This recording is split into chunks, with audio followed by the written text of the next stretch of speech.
Hello students, my name is Alisha Hashmi and today we will be doing Unit 4 of Entrepreneurship Development and Management as per the university syllabus. So this unit is basically about financing and managing a new venture.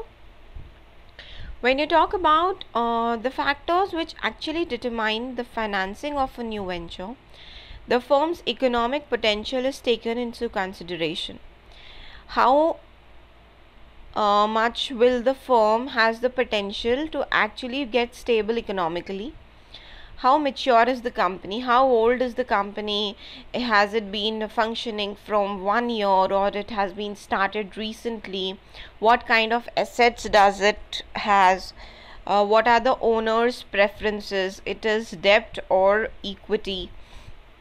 Then when we talk about funds, sources of funds, it can be personal, it can be from for family and friends, you can take loans from banks, from government, it can be angels. Now angels are basically individual who invest into the businesses, and whether customers are investing or there are venture capitalists, these are the basic sources. Now when you talk about debt or equity, generally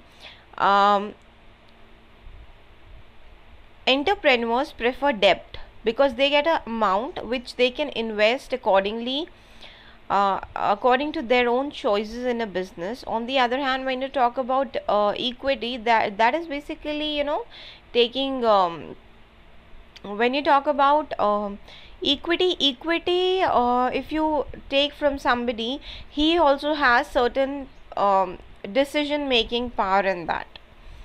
So entrepreneur generally prefer debt. Now when you talk about equity, owners get to keep all the profit in return for accepting the risk of lower returns. Now because if you take equity from somebody, equity is basically taking shares. So the owners who actually have those whose share you have actually bought, they take all the profit from you because they feel that they have taken a huge risk, and hence they should be getting all the profits. On the other hand, when you talk about debts, although debts are risky, there might be a situation where you incur loss or you may earn no profit. It can be a break even point, but then it is generally preferred. Now what is a banker's perspective? What kind, when you if you go to take a loan from the bank, what does that banker actually sees? First, your character is to be analyzed. Then will you be able to pay or repay the loan? What kind of what capital is to be invested in the venture? What are the condition of the industry and economy in which that particular company will be functioning? And how maybe land or maybe jewelry, or what do you have that you can give to the bank in for the security purpose when you're taking a loan. Now when you take a loan, you also have certain questions. Okay, lender, who is lending a money, who is investing in your business, what are the strengths and qualities that your management team has?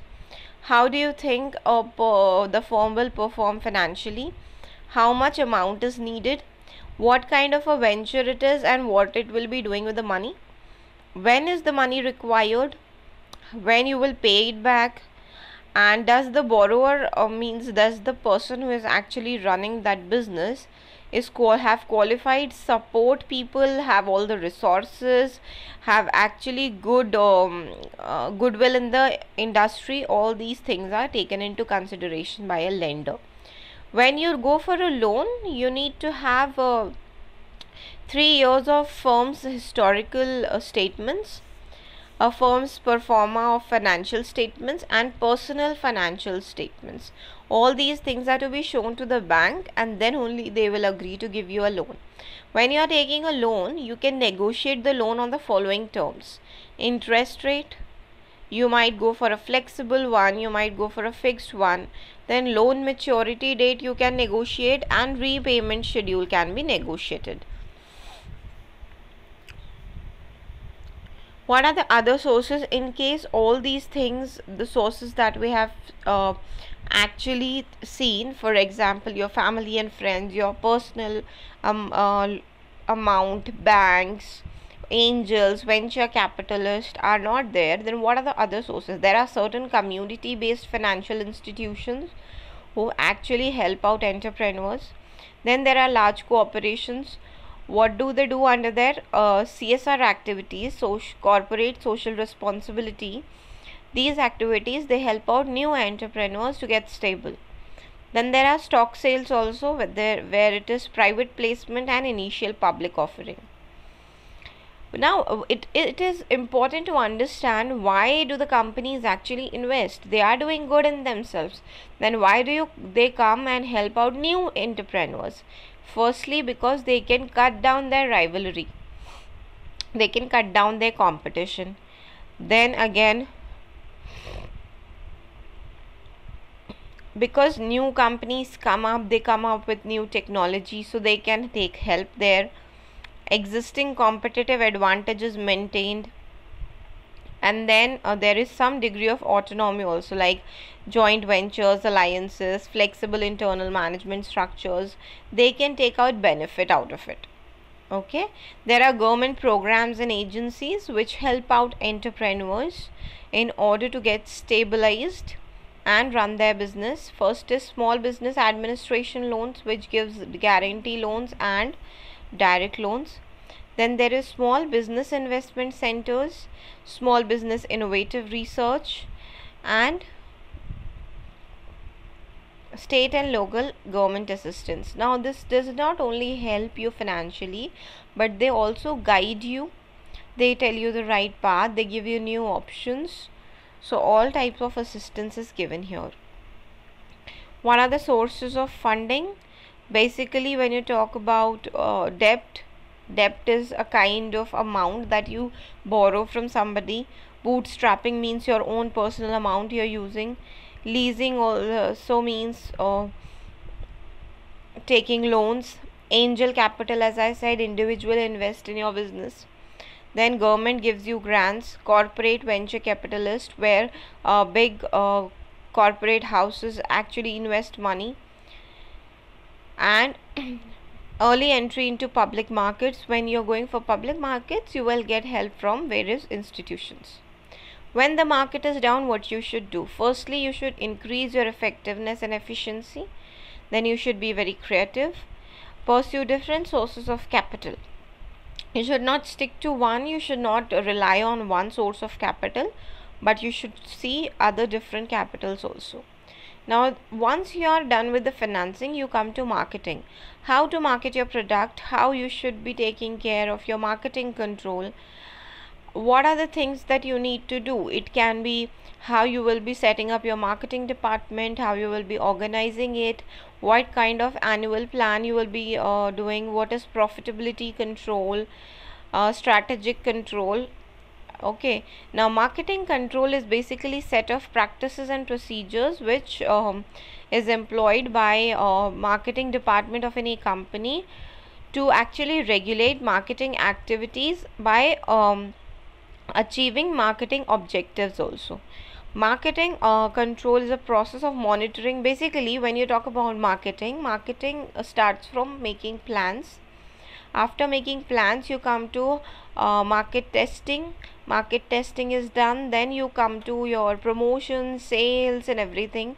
So it starts from planning. In the planning, you actually set certain standards. So to compare it with the actual standards and see what gap is there and how to refill that gap is known as marketing control. There is again a process. You need to set your goals, then you need to measure the performance, you need to evaluate the performance. Evaluation means comparison of actual performance and the set performance, and then you need to take corrective measures. Why marketing control is important, or what is the significance of it? You need to place the organization in the right direction. It identifies the responsibilities, weaknesses and strength, what kind of environmental changes are occurring and how you need to change your marketing strategies accordingly can be seen here. Then if you need to expand your business, you need to see the complexities also, and in case you feel that your marketing plan is not functioning properly, then you need to change the formulation of plan. Now, how do you do it? There are 4 things that you need to keep in mind. 4 methods. Firstly is annual plan control. In this, you control you do analysis of like sales, your market share, expense analysis on an annual basis. That means once in a year. All right, you decide what kind of budget you have for all the things, what kind of performance you need to see, and then you measure it around the year. Then we come to profitability. Here all the focus is done on the profitability, profit of we are getting from the sales. So here you basically see the profit relative profit from the products and consumer groups you are actually getting. Now actual profitability is seen, and then again your expected profit is seen, and then accordingly the changes in the marketing strategies are done. Then efficiency control. Efficiency control, you see the sales for efficiency here. Then you see efficiency of your promotions, your distribution, any kind of sales. Everything is seen here. All the marketing mix, your how your advertising, how promotion is done, how distribution is going on, everything is controlled here. Then comes strategic control. Strategic control here basically is you take an in-depth study whether by determining whether your strategies are correct in the market scenario or not. If there is new opportunity, you need to modify or change your strategy, or if some threat is coming, you need to take that. Now marketing development, having policies, objectives and strategies, everything is reviewed here. How it is done? Firstly, you need to review the effectiveness of marketing in the current scenario. Once that is done, then you do marketing audit, and then after marketing audit you change the strategy or manipulate or modify the strategies. Now comes internet advertising. Internet advertising is basically online advertising which is done through emails or online content, or you can say social media marketing, emails, search engine marketing. Everything here is included into online advertising. There are various ways of methods of delivery. First is display advertising. Display advertising basically is advertising the message visually using text, logos, animation, videos, photographs and other graphics. Now this can be of different ways. You can target the audience in different ways. You can go for behavioral targeting, or you go for geo-targeting based on the geographical location, on the based of the region. Alright, now there are various types of display advertising. You can go for web banner advertising, pop-ups. This you get when you go for you going for any game or anything, or you're using YouTube, you get certain pop-up messages also. Then there comes floating ads when you're using your system or using internet and something is floating on the side. Then frame ads are there, expanding ads are there, trick banner is there, and now when you talk about web banners are graphical ads displayed within the web page, and generally these are made using Java applets, HTML5 and all. Then frame ads are traditional banners which are also we see it on the particular space of the web page. Then pop-ups are there when you're using your system for something or your phone for something, and suddenly some pop-ups or pop-unders come. These are like ads, and visitors generally get those kind of ads which they have googled somewhere or they have been interested in somewhere. Floating ads is basically overlay ad, rich media advertisement. These are rich media advertisement, and these appears in superimposed over requested website content. You are opening something and you're getting something else opened. Then there is a trick banner. Trick banner is a banner ad where the ad copy some screen elements using commonly encounter, and then you get to see them. Interstitial ad are displayed before the user can access requested content. Again, you have opened, for example, EDM qualities of an entrepreneur, and you searched 2 hours back relating to for example, clothing on Flipkart. So you get same kind of advertisements there. Then there are text ads which you get with the hyperlinks. Search engine marketing is basically designed to increase websites visibility in search engine results, and these provide organic results based on web searchers queries. All right. Then sponsored ads are there. Many sponsored links you get, so that is sponsored marketing.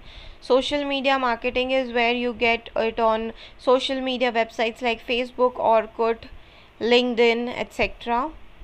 So many companies actually use these platforms to promote their products by posting frequent updates there. Then you get mobile advertising. In mobile advertising, you get to see SMSs comes with offers. They may be from your banks, they may be from telecom companies, and even you get certain win cash of rupees so and so. That is mobile advertising. Email advertising is basically you get it on the email, junk mails which we call. You get all those emails nowadays. Online classified advertising, OLX and eBay are there. These are posted like category wise. Specific products and services are done through online classified. Adware is basically a software. Once installed, it automatically displays advertisements on the user's computer, and these pages may be visited by users or in pop-ups or pop-unders. Then the last topic of this unit is joint venture. Now joint venture is simply where a temporary partnership where 2 or more people are engaged, and they come together for a short period of time to run a small or a seasonal business. So these basically carry out specific temporary business ventures where loss and profits are divided as per the terms. Now when you talk about essential features of joint ventures, it should have 2 or more members. Then particular venture or project should be executed. No specific name is given to this venture. It is of temporary nature. The agreement of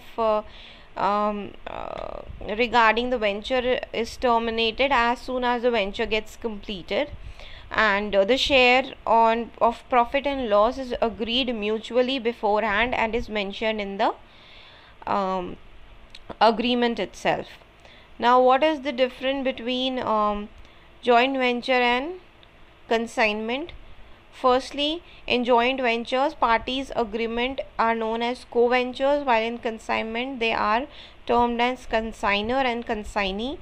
Compensation is required. Co-ventures are partners in the ventures and share profit and loss, as I said, whereas consignee is never a partner, so he gets commission. Then relation in co-venture is partner as well as agents of other co-venture, whereas consignee is the agent of consignor. Termination, relationship of co-venture comes into end when the venture is completed, whereas the relationship of consignor and consignee continues until terminated by the parties. Then co-ventures usually contribute towards capital of the venture, and consignee does not contribute that. Rights of the co-venture equal are there, but consignee acts only as an agent. Ownership, co-ventures have both of them are owners. Only in consignment, only consignor is the owner. What are the advantages and disadvantages if we see? When you talk about advantages, sufficient resources are maintained because 2 or more people are there, so they can pool up their resources and capital. ability and experience of both the partners is utilized, hence more skill is they get more skill and experience. Risk is divided along with profit and losses. Then diversification of business in the new area can be done. When you talk about disadvantages, time and efforts is taken in, a lot of time and effort is taken to find the right relationship. Then objects need to be very clearly defined and communicated to everyone. Capital and investment is shared, so there might be conflicts also. Different in the style and culture of the two partners can be there, so cooperation will take a lot of efforts.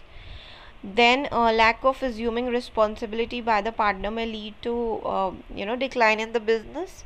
And if communication is not proper between the partners, it will definitely affect the business. With this, we finish our 4th unit. We will be doing our 5th unit in the next session. So till then, stay home and stay safe.